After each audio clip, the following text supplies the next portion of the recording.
Hello Internet and welcome to this week's quick tip video on edge highlighting.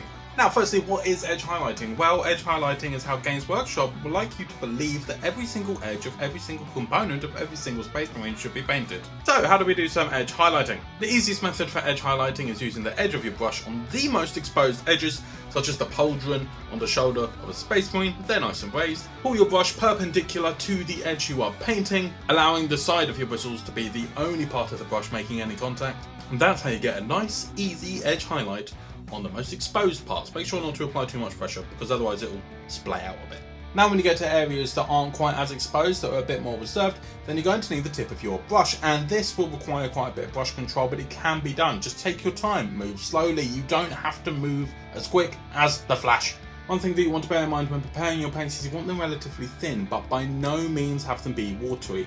If it does get to that stage, maybe start again or just wick off all the moisture onto a paper towel so that you're left with only the pigment on your brush. The last thing that I would like to advise is that you do it in layers. So often I see people just go from layer color to highlight and that's it. I think you could get a much smoother transition if you are layering in the same way that I do when I'm painting like skin or something, where I'm mixing colours in between each layer. This will help for a much smoother looking edge highlight. It's such a small detail, edge highlights, but it makes all the difference if done correctly, and I believe that that is a key to making it look really effective.